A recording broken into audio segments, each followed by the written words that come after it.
All right, what it do, guys? What it do? We're back again. Got my boy Christian. Say what's up.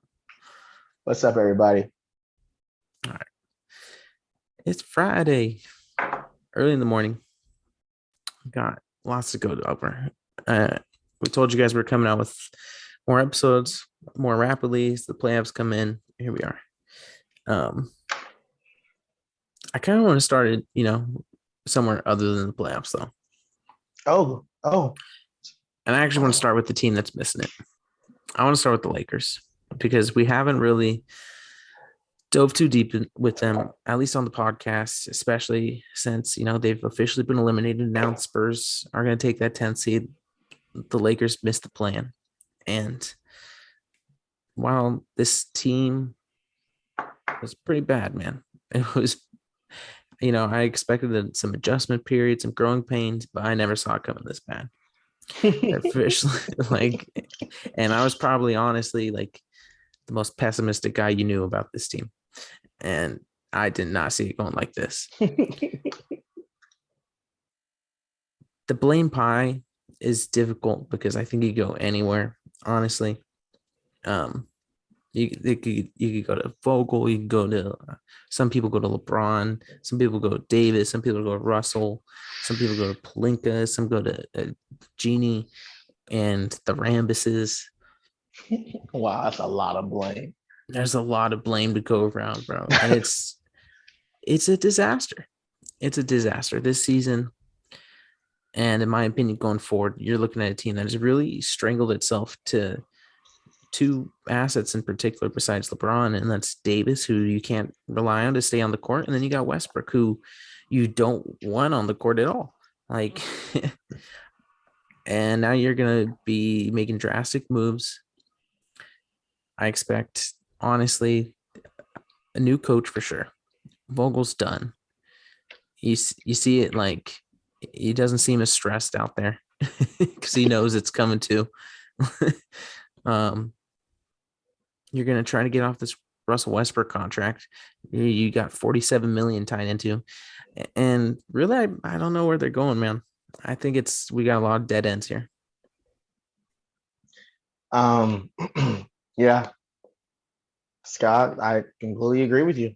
I'm gonna use another word, a catastrophe is really what this season has been. It's been terrible, lack of effort. Like Laker Nation, if you were watching, you saw it all year basically. You saw Yeah, vets that didn't take and prioritize the regular season. You saw young players not knowing what their roles were. You saw a coach giving personnel he didn't really know what to do with. The personnel didn't really fit what he does well, which is coach defense. A front office gave a defensive coach, this lineup, mm-hmm. this roster. So that's a bad fit. It was just on display at every angle. You clearly saw a problem in having Anthony Davis be or supposed to be the next piece after the LeBron Laker era. You saw what you could be looking forward to, which is injuries, can't stay healthy. When he is healthy, he looks a little disinterested. It looks like you have to kind of convince him, oh yeah, wait, I am Anthony Davis. Let me go out here and do what I gotta do. And you see right now that we know the season's over, you look towards the cap and you see, like you said, we've limited ourselves to LeBron, Anthony Davis, who can't stay healthy, and aging LeBron at that, and Russell Westbrook. And you said we don't want him on the court. Well, Scott, he's making $47 million. Like, imagine having a $47 million problem. Like, imagine having an issue off the bat, but it's a $47 million issue. Like, you're Yeah, strapped. it's a tough contract to move, no matter way you splice it. I mean, you're either adding on assets to get rid of it, or you're taking on equally bad contract Or potentially. you're You know what I mean? bribing someone to take it by losing one of your quote unquote assets and a pick, a first round pick. That's why I was saying like you have to attach more to it. You know what I mean? Um, but the weird piece about it is the LeBron, right? Because you have LeBron James, you're kind of force your hand and well, we gotta win, right? Because that's what he expects, and that's what you kind of that is the LeBron experience is you go for the win. So if Russell's getting moved. And we have already heard the rumors, right? I think you brought one to me today about Charlotte. Yes. Um, in order to make a deal with Charlotte, you got to bring back the Gordon Hayward contract. So now comes the dilemma. All right, if you're running this team, whether it's Palinka or somebody else coming up, or Rich Paul or whoever, like, are you gonna give up your flexibility knowing LeBron's going into his 20th season? So, or are you gonna get rid of Westbrook for a guy like Gordon Hayward who can't stay healthy? So now you have two guys like that on the roster that you're paying big money. You're gonna get Scary Terry and Oubre possibly, right? That I think that was the names to mention, but you're locking in for multiple year contracts on those guys. So I mean, I guess you could be like, fucking, well, LeBron's not gonna be here anyway. So I'm sure like those guys are like, yeah, let's do it. But if you're the Lakers, that's probably not in your best interest. So it's a catch 22 here. Absolutely. And there's another Charlotte deal out there. I guess it's Mason Plumlee, Terry Rozier, Kelly Oubre. Um, there was another Charlotte deal. I believe that was the deal, which is a lot more favorable for the Lakers to take back. We don't really want the Gordon Hayward option. There is a connection there with Westbrook and Jordan. Westbrook was a Jordan athlete. Jordan does own Charlotte. Um, if you're Charlotte, getting rid of those contracts, especially Gordon Hayward, would actually benefit you and your situation going forward. I Along hear with you on that. Like, yeah, you're going to get off the asses, but on the other hand, you could also say that bringing in a guy like Westbrook could hinder the growth of your young superstar in LaMelo Ball, because now you bring a guy in that's going to have the ball in his hands and get the touches away from him. well, if it does happen, then Melo Ball is not the guy we think he is. This is his second year in the league, and he's taken a big step forward this year. I believe in his third season. If he can't play alongside a rental for 1 year, then he's not the guy we think he is. I think his skills are translatable. There's things that he could work on off the ball, playing alongside someone ball dominant that would just make him better. Um, I think it's tough because there's a thing, that we have in sports, and you could relate it to maybe like a Sam Darnold, right? Where it's nature versus nurture and your organization. And yeah, there's some guys that are like that guy that probably transcend bad organizations, but there's few and far between. So when you have somebody like maybe a step below, like, you can still win with those guys, you know what I mean? But it's about nurture and what you surround them with. Like I think football is a terrible example. I think football is apples and oranges. The NBA is there's so many factors for a quarterback in the NBA in the NFL that goes it's bro, it's a 53-man roster. There's three different aspects to it. Like basketball is completely different. It's the boxing of team sports. Like Well, I could relate it one to like we earlier in the year we were critical of Houston. I mean, because they got this guy Jalen Green, but they're running him on a team with no point guard. Yeah, Uh, yeah, they yeah. got Jalen Green is a rookie. Jalen Green is yeah, a rookie. That's a big difference where you're getting your feet wet in a new environment and you're not used in college or whatever. I know he didn't go to college, but you're not playing 82 games basically in the G League. mhm. You're getting used to travel. You're getting used to a lot of different things. Whereas LaMelo, he's coming from overseas, bro. He's been playing with grown men for what 4 years? No, like 5, 6 years now. Him in his third year getting Westbrook for a season, I don't believe is going to stunt a growth spurt there. That to me is completely different than LaMelo as a rookie getting into the NBA and you don't have the confidence. Like I just think that's apples and oranges. All right. Sticking with the Lakers here. The other piece, the elephant in the room, right? Who would get a lot of the blame, honestly, is Anthony Davis, because you're locked into him for 3-4 years here. But what do you do with that? Because he hasn't shown the ability to stay healthy for a whole year, and he's supposed to be this guy that's going to take over for LeBron, but you don't really see the alpha in him. You don't see the want the Kobe said, if you're not coming to LA, like, it's because you can't handle it. But I'm looking at a Yeah. guy in AD that he doesn't want to handle it. You know what I mean? Oof. He doesn't care about it. There's no integrity there in his game that you saw. He's got to lose like 20 pounds coming into next season. He can't be, on the sidelines all the damn time and making excuses, and like, it takes some accountability, man. He has yet to take accountability in this whole situation. It's really frustrating to see, but at the same time, if you're the Lakers, if you trade AD, you're probably not going to get any piece that's like as valuable as what Anthony Davis should be for you. So like, and you again, you have LeBron. So in my opinion, and I think it's what they're going to end up doing is they're just going to hang on to AD and hope for the best.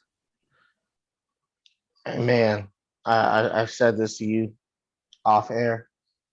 If Anthony Davis is back on this team, I'm not watching the Lakers play next year. The pod will still be here, everyone. Relax. It's okay. We're not going anywhere. I just won't be watching the Lakers. As a Laker fan,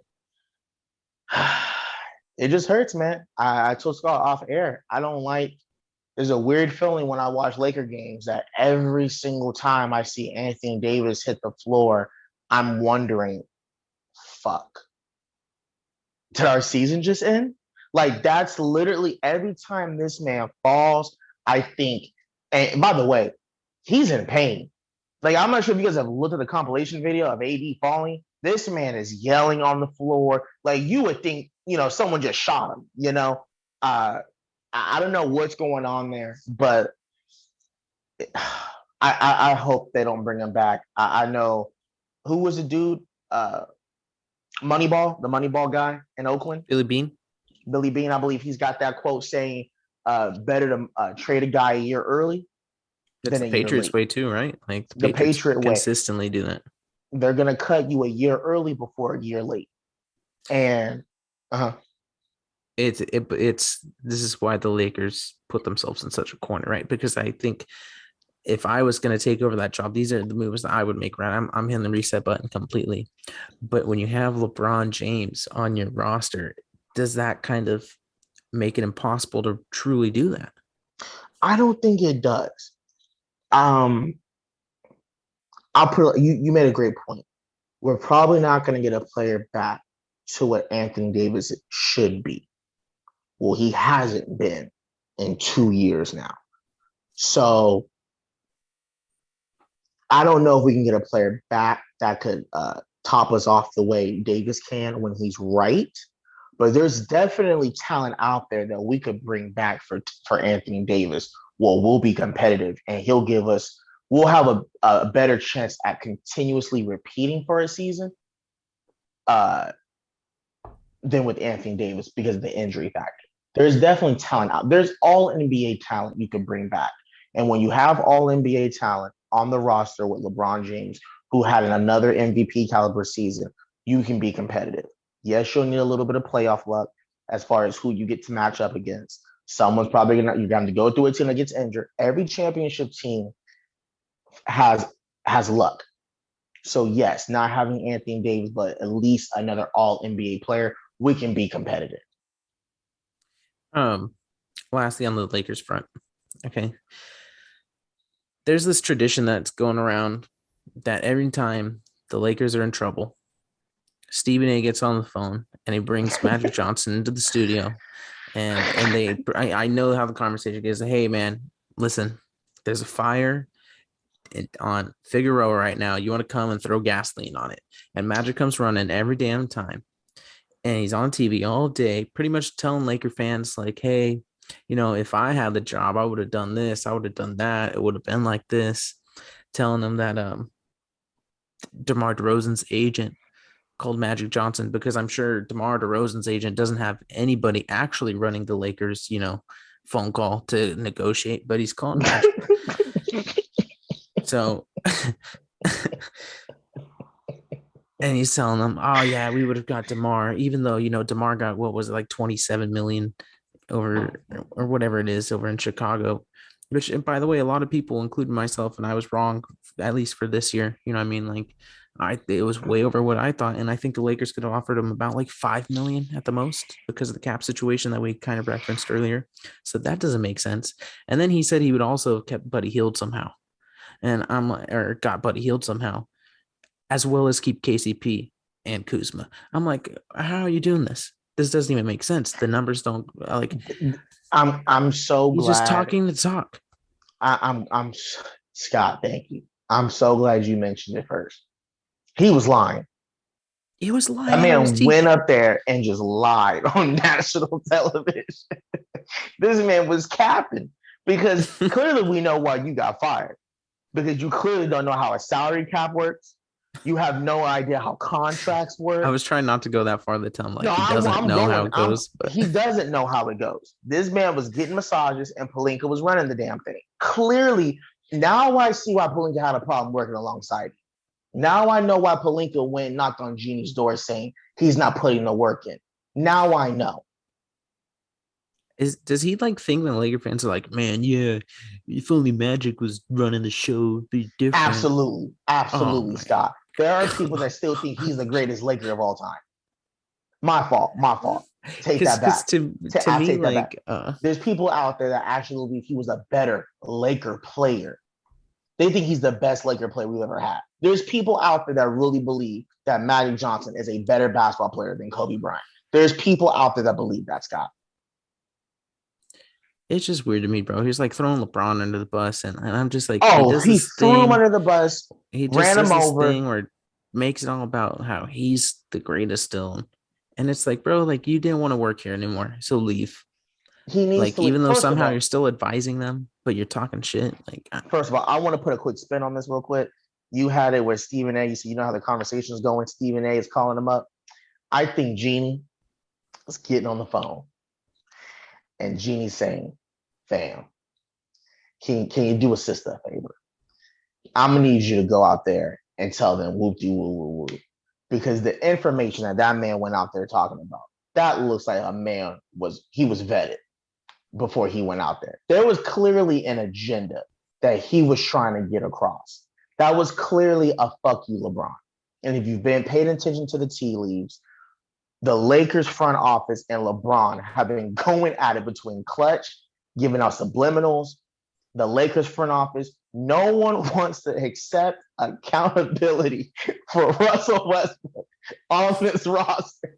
So for the since the All-Star break, LeBron's camp, we're hearing details of how the front office, the reason why DeMar's not here is because the front office didn't want to give a third year for DeMar DeRozan. They only want to offer him 2.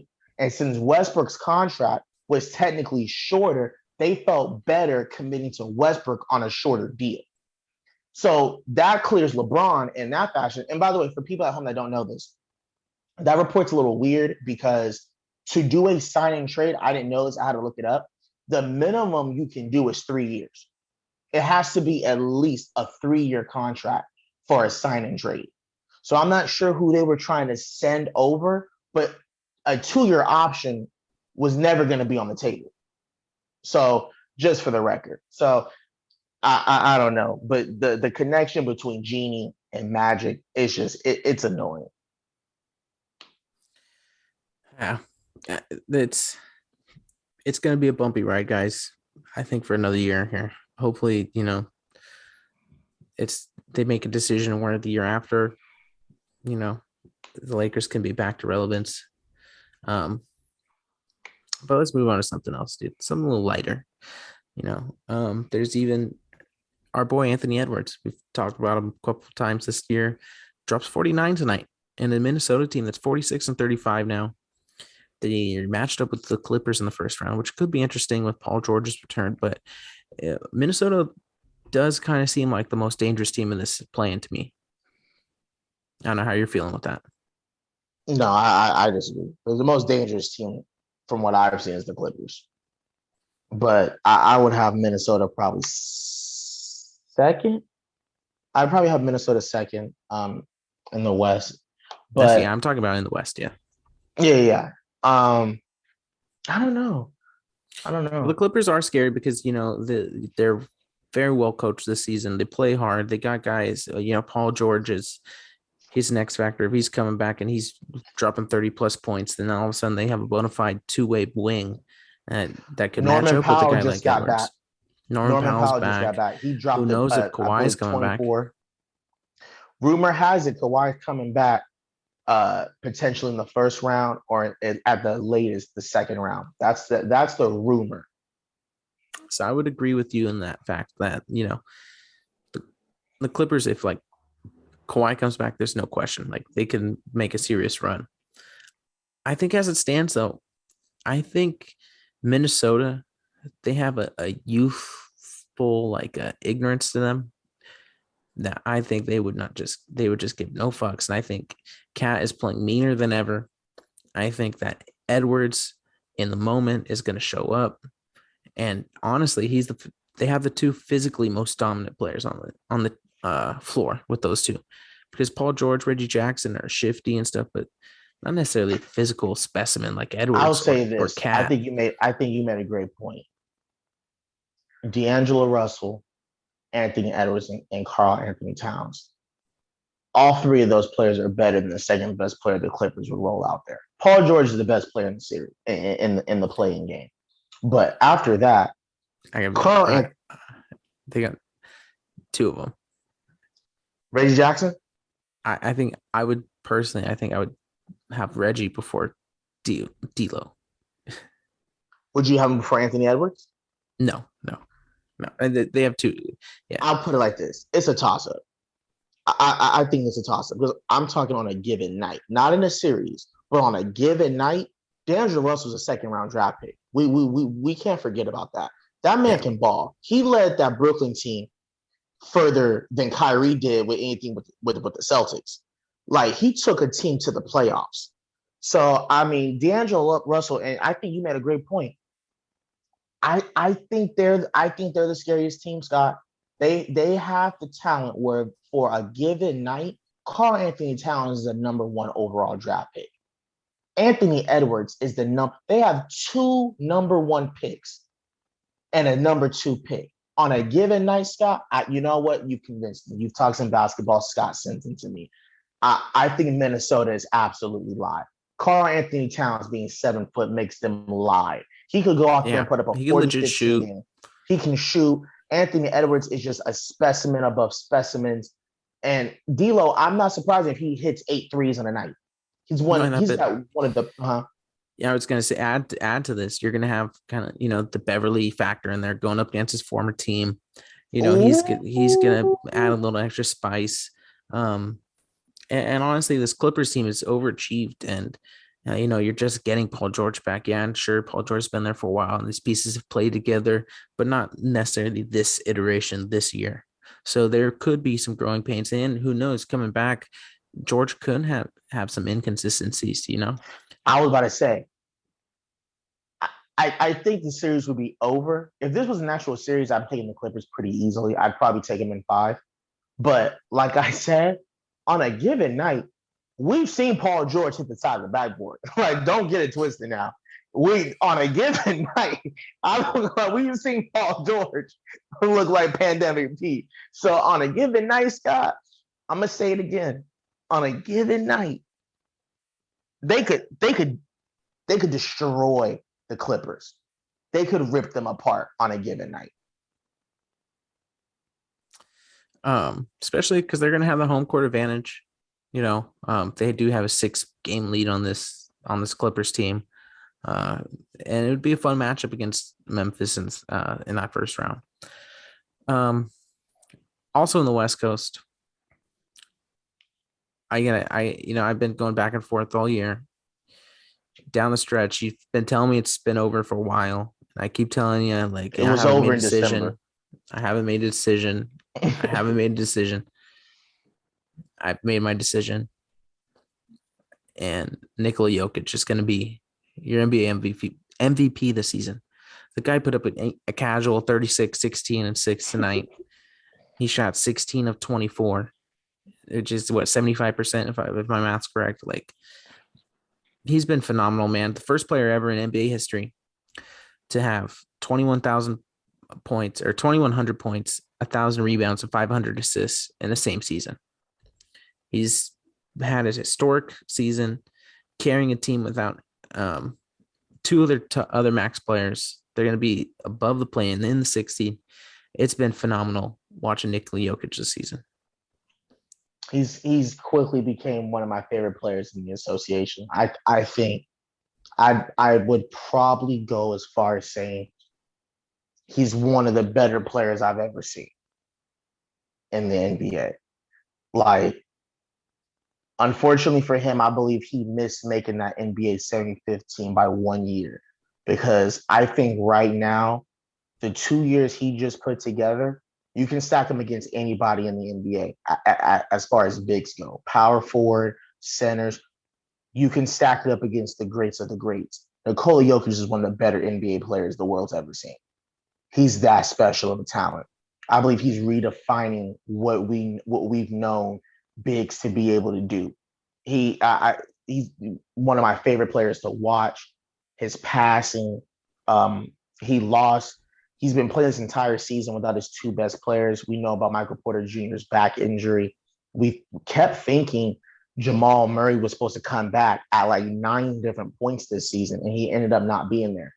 The fact that he was able to keep this team out of the play-in is remarkable. I can't say enough about Nikola Jokic. Nikola Jokic has quickly risen into that top tier of offensive weapons in the league. He might be the best offensive weapon in the league, honestly, with the way he just carries a whole squad by himself. We were talking about Austin Rivers getting heavy minutes, guys like Bone Highland having to step up for them, but he is the true definition of the MVP this year because he has taken the sum of his parts and he has added value, made every piece work, made them better. He has been everything Denver could have asked him more. And it's been historic and it's been fun to watch. And going into this next series, apparently there could be a Jamal Murray sighting as well. And who knows, is Steph Curry gonna play for the Warriors? Like Wait, this, with that is that their match? Yeah. that Oh, they got Denver. currently the slated matchup for the 3-6 is Warriors Nuggets. Golden State, it has a 1 point lead over Dallas right now. You know what? You know what? Drum roll, please. As of right now, the way it stands, with the 3-6 matchup being Golden State and the Denver Nuggets, I would take the Denver Nuggets in that series. I would take the Denver Nuggets in that series. Well, Golden State's not really going to have any answer for Jokic. I think that's clear as day. Can Denver get enough production from the guards in that series? That would be interesting. I think if Golden State's healthy, if Steph's playing, Draymond's healthy, he's playing, Clay's playing, I think I would still take the championship pedigree of the Warriors to get out of that round. I don't know if Denver truly has enough over the course of 7 games. It's just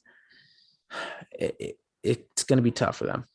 I would take the Warriors if Steph's not playing, or if any of those guys aren't playing. Honestly, I would go with about Denver. that. Don't forget about the altitude, because if you're Denver, you'd go into Golden State. Golden State, you got to support. You can't lose on home court.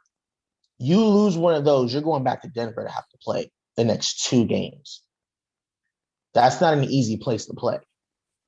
Yeah, I mean, the Golden State Warriors are not a team without question marks, right?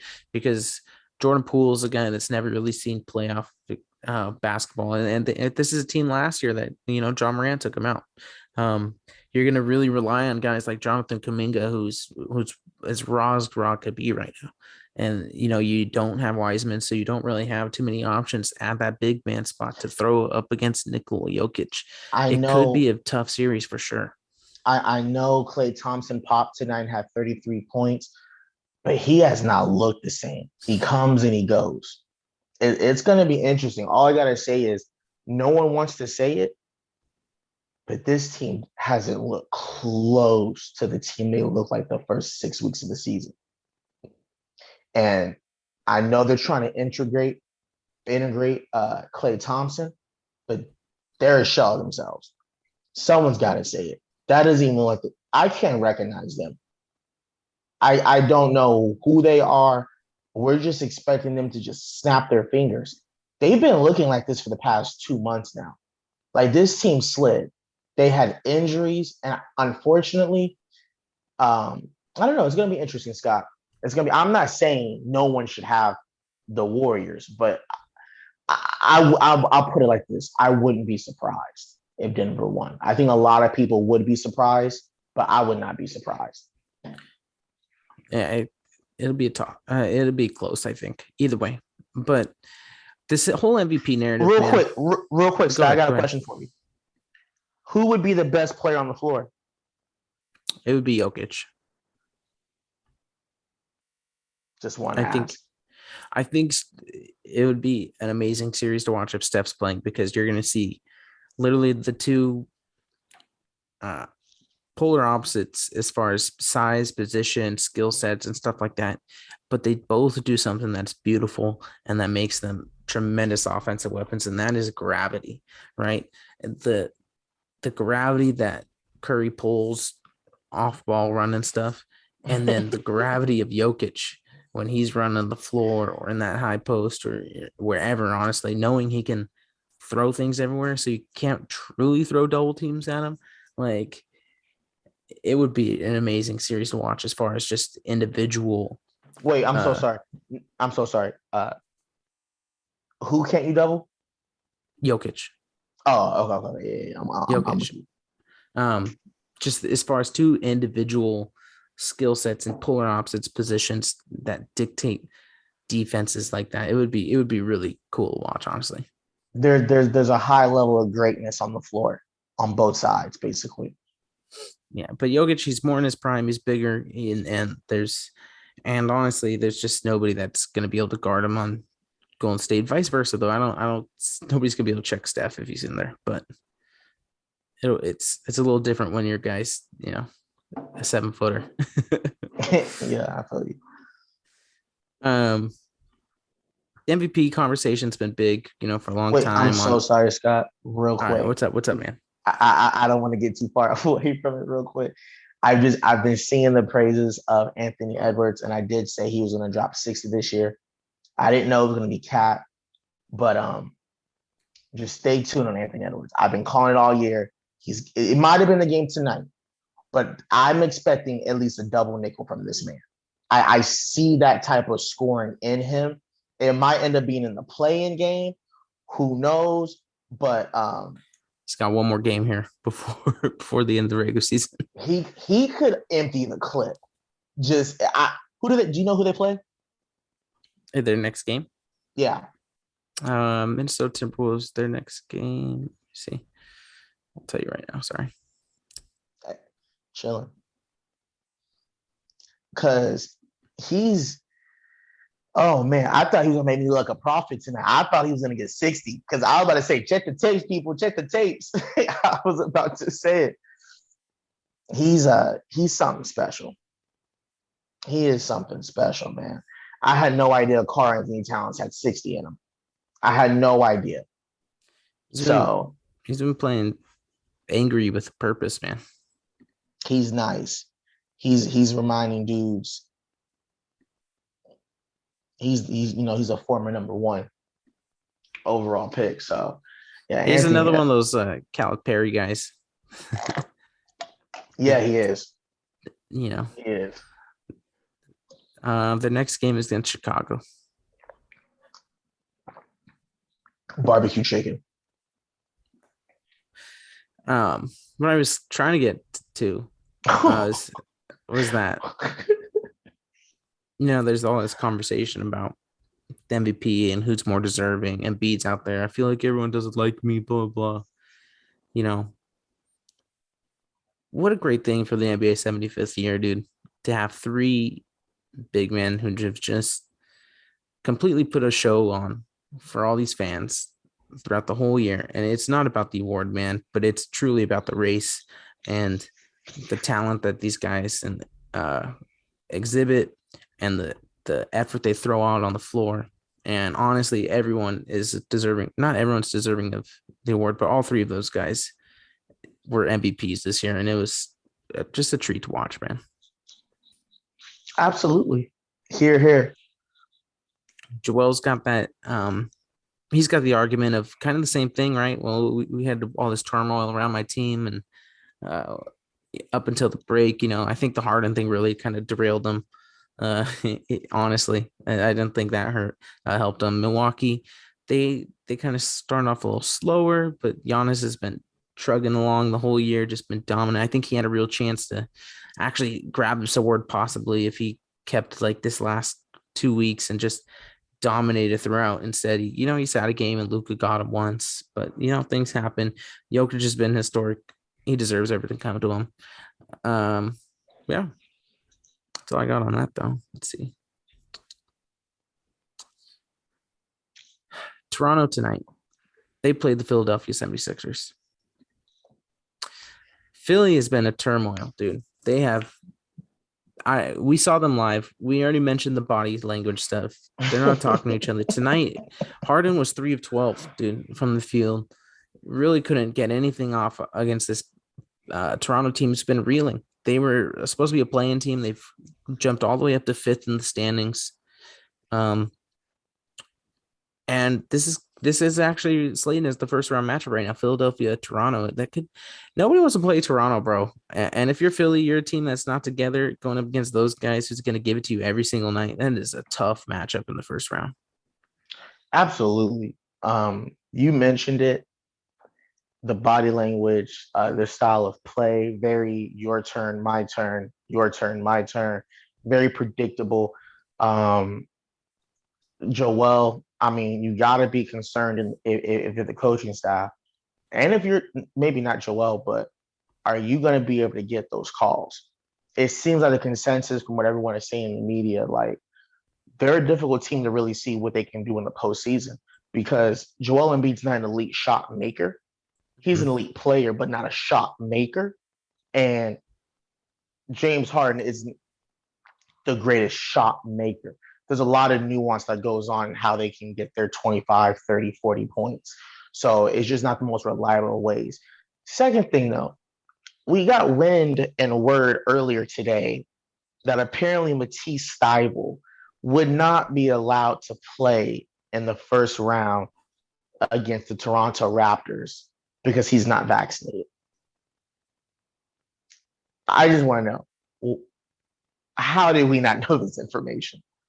Like, if you're James all James about Harden, Kyrie, dude. Kyrie was the face man for the mandates.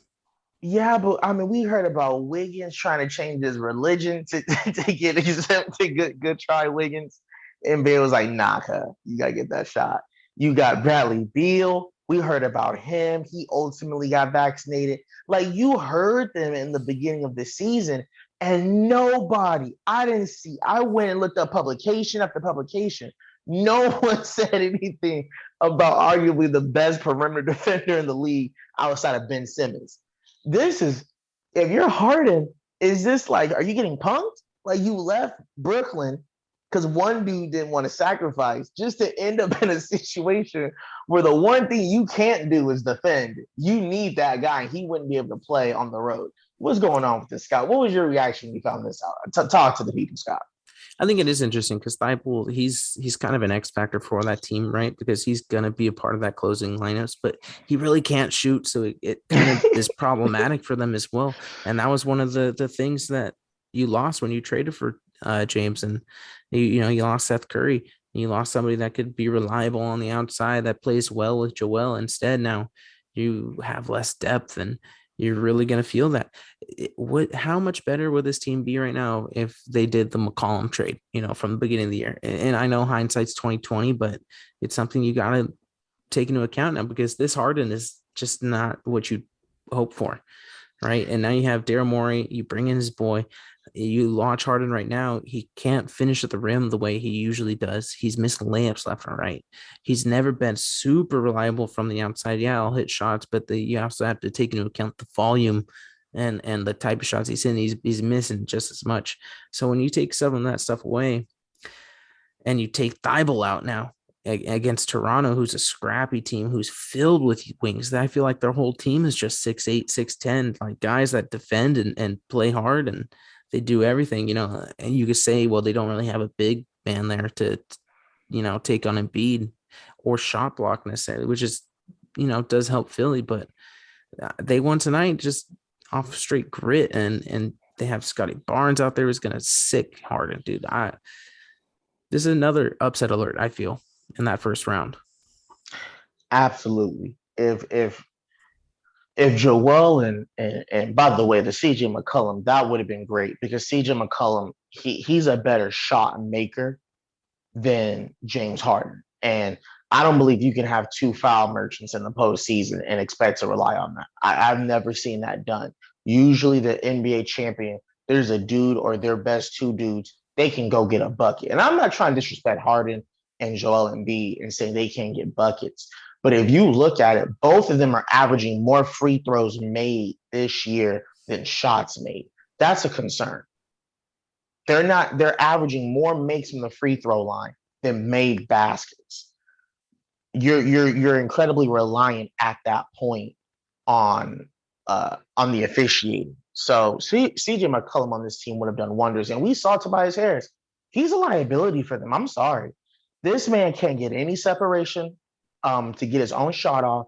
The shots that he make are incredibly difficult, and the shot comes and goes. He's having a down year from the outside the line. Um, yeah, I'm with you, Scott. I'm in the regular season. I know today was regular season and Philadelphia lost and whatnot, but I would take Philadelphia. But in the postseason, I just think with no big at all, Scotty Barnes can play basically 1 through 5 and guard 1 through 5, or he'll try against Embiid. And Siakam is on a freaking binge right Siakam, now, dude. I'm gonna let you pop on Siakam real quick. Siakam, man, tonight he put up, I think, 37, 12, and 10 with two Wait, he steals. put a 37-point triple dub. Yeah, man, he was everywhere tonight. Like Siakam's been on a tear for because man, he was in the beginning of the year the way he was playing, he was looking like maybe one of the worst contracts in the NBA, and he's completely turned that around. And I would say he's been playing like a top 20 guy for the last couple months here. He's really propelled this Toronto team along with the development of Scotty Barnes. Like you said, they still got Van Fleet on the outside, and there's a crazy stat going around where when they play with OG Anunoby in the lineup, I think they win like 77% of their games or something like that. So this is a team that's gritty, and going up against Philly, I like the coaching matchup. Nick Nurse, I would take Nick Nurse over Doc in as far as in a 7-game series. And I like that Toronto's got a too, honestly. I almost like any coach against Doc in the playoffs. I'm not trying to pop on Mr. Rivers, but I think I like almost any coach against. yeah, but like I don't know, man. I think Philly, it's one of those things where Philly clearly has the best player in the series with Embiid, but Maxi, yeah, Harden, who knows where you're getting there. Maxi looks like he's but the way Siakam's playing, he looks like the second best player in the series. Like who? And Fred VanVleet would be the best. He'd be better than anybody else, honestly. Yeah, and we haven't even got to Barnes yet. Like really, like where Boucher could low-key play for them too, and because who would be a And they got Precious Achua, who's good to eat up some minutes for them. You know, he's been hitting threes now. Like, I don't know, man. I would be very tempted to see, you know, if Philly ends up staying in that slot because they're only a game behind Boston for that 3 seed and Milwaukee as well. They're all kind of jumbled together. So there's still games to be played, and we'll see where these cards lay. But some interesting matchups looking into this first round. No, absolutely. Absolutely. Hopefully we can see that matchup because I'm kind of over Philadelphia, if I'm being honest with you. They can go home. I think they're wasting people's time. I like to see who Toronto would get. Toronto in the second round would get the winner of the Miami series. Correct, yeah. Should be another gritty one, man, for sure. I was about to say that's a matchup, by the way, everybody. Like, that's a matchup. It could either, be a sweep for Miami, or it could go to 6 and Miami would still win probably, but it's going to be a good series. All right, man. We'll be back with you guys pretty soon. I know the conclusion of the regular season's just around the corner. I think like by next week we'll be done. Playoffs start April 16th. We got the play-in on the 12th. Like a lot of good things around the corner. I think our next episode, maybe we'll give you guys our regular season awards or something like that. But anything else you want to add? No, that's basically it. All right, guys. Peace out.